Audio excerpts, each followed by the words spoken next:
जिले में 38 वर्षीय हरिओम वाल्मीकि की मौत ने एक बार फिर अफवाहों के डर और भीड़ की हिंसा के उस चेहरे को सामने ला दिया है जो किसी भी निर्दोष व्यक्ति की जान ले सकता है। बीते एक महीने से राज्य के कई जिलों में ड्रोन चोर के नाम पर फैल रही अफवाहों ने ग्रामीण इलाकों में डर और शक का माहौल पैदा कर रखा था। कहा जा रहा था कि कुछ लोग रात के अंधेरे में ड्रोन के जरिए चोरी की घटनाएं अंजाम दे रहे हैं। इसी डर और अविश्वास की फिजा में 1 अक्टूबर की रात हरिओम वाल्मीकि की जिंदगी खत्म हो गई, जिसे एक भीड़ ने बेरहमी से पीट कर मार डाला। हरिओम, जिसे पुलिस ने मानसिक रूप से अस्वस्थ बताया, उस रात अपने ससुराल गांव अमीलिया का पुरवा जा रहे थे। उनकी पत्नी और बेटी वहीं अपने पिता के साथ रहती थी। दोनों के बीच कुछ समय से मतभेद चल रहे थे और वे अलग रह रही थी। रास्ते में जब वह डंडीपुर जमुनापुर गांव पहुंचे तो वहां पहले से अफवाहों का माहौल था। गांव वालों ने उन्हें शक की नजरों से देखा और ये मान लिया कि यही वो ड्रोन चोर है जो बीते दिनों लोगों को डरा रहा है। कुछ ही देर में ये शक एक उन्मादी भीड़ में बदल गया। करीब 100 लोग इकट्ठा हो गए और बिना कुछ जाने समझे हरिओम पर हमला बोल दिया। किसी ने उसे थप्पड़ मारे, किसी ने लातें चलाई, किसी ने बेल्ट और लाठियों से पीटा।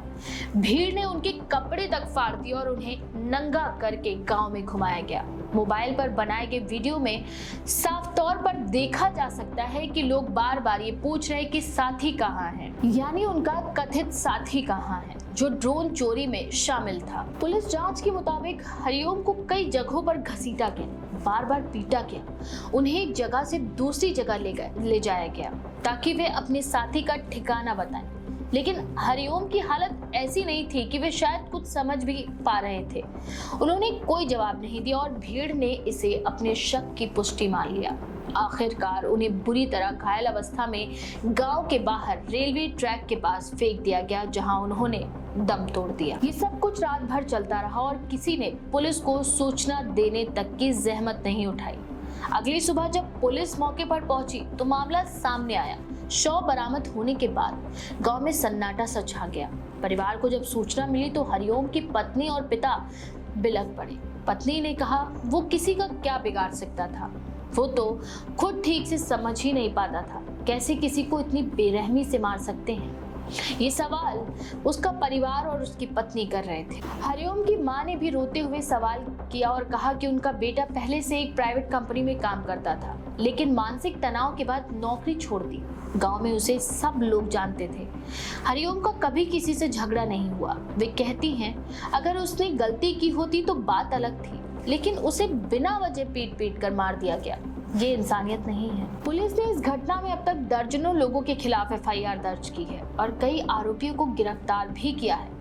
पुलिस का ये कहना है कि ये मामला अफवाह और सामूहिक हिंसा का है, जिसमें जांच जारी है। एफआईआर में हत्या, गैर कानूनी भीड़ इकट्ठा करने और जातिगत आधार पर अत्याचार की धाराएं लगाई गई हैं, क्योंकि हरिओम दलित समुदाय से थे। स्थानीय लोगों का कहना है कि ड्रोन चोर की अफवाह ने कई हफ्तों से गांवों को डरा रखा था। रात को अगर किसी को कोई आवाज सुनाई देती तो लोग बाहर निकलकर शोर मचाने लगते थे। कई गांवों में पहरा तक लगाया गया। कुछ जगहों पर किसी अनजान व्यक्ति को देखकर लोग घेर लेते थे। ये डर इतना बढ़ गया था कि हर अजनबी संदिग्ध सा लगने लगा। हरिओम उसी डर की भेंट चढ़ गए। रायबरेली पुलिस ने बताया कि इस अफवाह का कोई ठोस सबूत कभी नहीं मिला। किसी ड्रोन चोरी की घटना का कोई मामला दर्ज तक नहीं किया गया। इसके बावजूद सोशल मीडिया और गांव में चर्चाएं थी कि कुछ लोग ड्रोन से घरों में चोरी कर रहे हैं। कई स्थानीय व्हाट्सएप ग्रुपों पर यह मैसेज घूम रहा था कि सावधान रहो, रात में ड्रोन चोर घूम रहे हैं। प्रशासन ने इस अफवाह को रोकने के लिए अपीलें भी की थी, लेकिन गांवों में लोगों का डर लगातार बना रहा। हरिओम की मौत के बाद विपक्षी दलों ने भी राज्य सरकार पर सवाल उठाए। कांग्रेस ने इसे जंगल राज कहा और मुख्यमंत्री योगी आदित्यनाथ से जवाब मांगा कि अफवाहों और भीड़ हिंसा पर नियंत्रण क्यों नहीं किया जा सका। दलित संगठनों ने भी इसे एक जातिगत हिंसा का मामला बताया और कहा कि हरिओम की हत्या समाज में मौजूद असमानता और भय की गहरी झलक है। पुलिस अधिकारियों का ये कहना है कि कई वीडियो सामने आए जिनमें दर्जनों लोग हरिओम पर हमला करते नजर आ रहे हैं। इन वीडियो की पहचान कर अभियुक्तों को गिरफ्तार किया जा रहा है। पुलिस ने ये भी बताया कि कुछ लोगों ने पहले भी गाँव में अफवाहें फैलाई थी ताकि वे निजी झगड़ों का बदला ले सके या ध्यान भटका सके। जांच में ये पहलू भी देखा जा रहा है कि कहीं किसी ने जानबूझकर भीड़ को भड़काया तो नहीं। हरिओम की मौत ने स्थानीय समाज में गहरी चोट छोड़ी है। एक और लोग अफवाहों की सच्चाई पर सवाल उठा रहे हैं, तो वहीं दूसरी ओर भय और अपराध बोध की भावना से भी ग्रस्त है। कई ग्रामीणों ने कहा कि उन्हें अब पछतावा है कि उन्होंने किसी को बचाने की कोशिश तक नहीं की। कुछ ने कहा कि उन्हें डर था कि भीड़ उनके खिलाफ ना हो जाए। इस घटना ने ये सवाल फिर से खड़ा कर दिया है कि तकनीक और अफवाहों के इस दौर में ग्रामीण समाज किस तरह भय और हिंसा के चक्कर में फंस जाता है। ड्रोन जैसी तकनीक का नाम सुनते ही लोगों के मन में अजीब सा डर पैदा हुआ और उस डर ने एक निर्दोष आदमी की जान ले ली।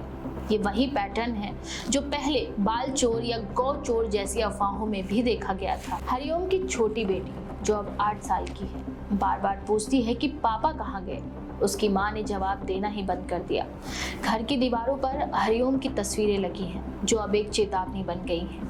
अफवाहें कितनी आसानी से सच्चाई का रूप ले सकती हैं और भीड़ कितनी जल्दी इंसानियत खो सकती है। रायबरेली पुलिस ने कहा कि अपराधियों को सख्त सजा दिलाने की पूरी कोशिश की जाएगी, लेकिन सवाल सिर्फ सजा का नहीं है बल्कि उस मानसिकता का है जो समाज में पनप रही है, जहां डर, अविश्वास और सोशल मीडिया की अफवाहें इंसान की सोच पर हावी हो जाती हैं। हरिओम का मामला सिर्फ एक गांव या एक राज्य का नहीं बल्कि उस पूरे सामाजिक ढांचे का आईना है जो अफवाहों से संचालित होने लगा है।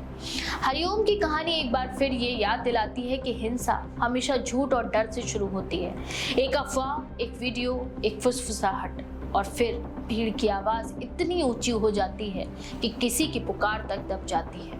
इस बार ये पुकार हरिओम वाल्मीकि की थी, जिसे ड्रोन चोर समझ लिया गया और जिसने बिना किसी अपराध के अपनी जान गंवा दी। इस बारे में आपका क्या विचार है? अपनी राय कमेंट सेक्शन में जरूर लिखें। ऐसी और भी खबरों के लिए देखते रहें द पेज 19।